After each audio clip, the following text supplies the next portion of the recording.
So the Hudson is special for so many reasons. It's, it's a home to zillions of living creatures. The reason the Hudson is such a valuable habitat is because it's tidal. Unlike rivers that just flow from the mountains to the sea, the Hudson River, for 155 miles between New York Harbor and Troy, north of Albany, is a tidal estuary. And those tides, 2 tides a day, keep all the nutrients up in suspension. The sediment stays up in suspension. The sediment is carried into the marshes every day and then drops out and nourishes the marshes. The marshes become habitat for the small fish that are hatched, that are born in the Hudson. Every spring, Atlantic sturgeon come up the Hudson, striped bass, herring, American eel, American shad, and blue crab. The Hudson is it's a machine of life. And so the Hudson, why is the Hudson special? The fish that come here and spawn, the herring and the shad, those little fish go out into the Atlantic to live their lives, only coming back to spawn as they become adults. And those fish are the mainstay of the entire Western Atlantic food web. So if you like bluefish, if you like tuna, the tuna are eating herring and shad and fish like that. Striped bass eat herring and shad. So the herring, I like to put it this way, the herring are like the antelope on the great grass plains of Africa and the United States and North America. They're the middle of the food web. They're called forage fish, which doesn't really do them justice. The Hudson is second only to the Chesapeake in size and in value to the ecosystem, to the Western Atlantic ecosystem. So the Hudson is precious because it's a nursery.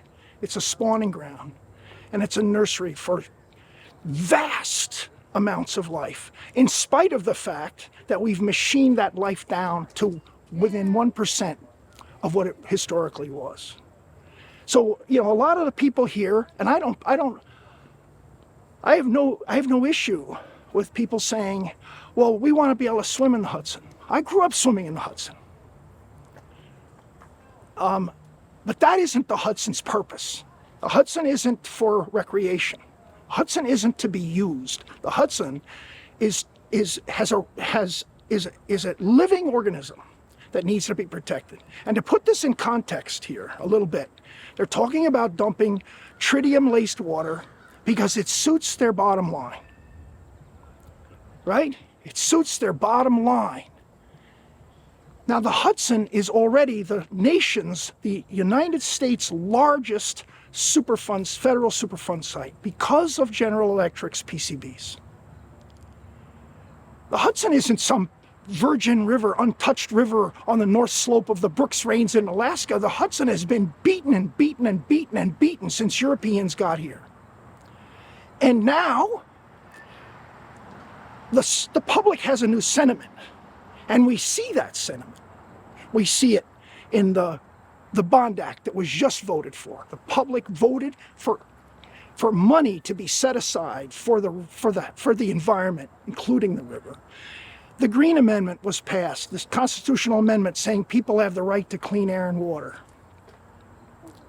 And then the Senate and the Assembly voted overwhelmingly for this legislation.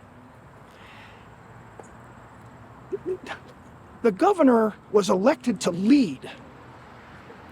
And now all she has to do is follow. If she can't lead, all she has to do is follow. The will of the people has been stated clearly and overwhelmingly that the public in New York, the people of the state of New York, want a healthy environment. And they want a healthy Hudson River. And on the back of PCBs, on the back of all the atrocities that have been perpetrated against this river over centuries now, the fact that we're talking about dumping tritium-laced water is nuts. It's nuts. And so this group of people is wonderful. It's what they're doing is wonderful. They're taking the voice of the public to the governor, and they're saying, protect the Hudson River. We cherish it. We don't use it. These people aren't fishermen. They don't have property on the water. They don't have sailboats. They aren't recreators on the water. They're just people who have learned that the river is one of their neighbors. They love the river as a neighbor, and they want to protect it. I got some, come on, we got filmmakers here in the town of Cortland. They're doing a wonderful job. Who's gonna shoot you? Shooting now? How many Hudson River films have you made? A dozen? Yeah, HudsonRiverStories.com. Check it out. There's like 13 or 14 films that we've made over the last 10 years or so. All varying issues on the Hudson, from PCBs to wastewater runoff to anchorages, and today, a little Indian Point closing. Yeah. No, you gotta do it. It's got way meta, man. I was fortunate enough to meet these folks. So we know you're from Peekskill. Yes. These guys should say who they are. Go ahead. For all we know, they're from the CIA. Yes, From Kingston. Kingston, CIA. Kingston, CIA. On very important issues, these guys have covered it. They are telling the Hudson River story. They are telling the Hudson River story, as are you. Appreciate it. Get a shot of this guy over here. Don't This leave him guy, out. Yeah. I'll get him. Real quick, This bud. is the revenge I've always wanted. Running out of focus pulling here. I can't pull anymore. Oh, we're the making a Hudson. film about the camera, the person holding the camera right now, John Lipscomb. You're from the. you want? Don't forget to mention all the films you've made about the Hudson. Well, together we've been making films with John Barrowmaster, Yeah. HudsonRiverStories.com, Say it again. Hudson River HudsonRiverStories.com. Yeah, go to that. Yeah, go to that. Check So that much out. good stuff for the Hudson by these gentlemen. And exactly what we need, right, Mr. Creighton?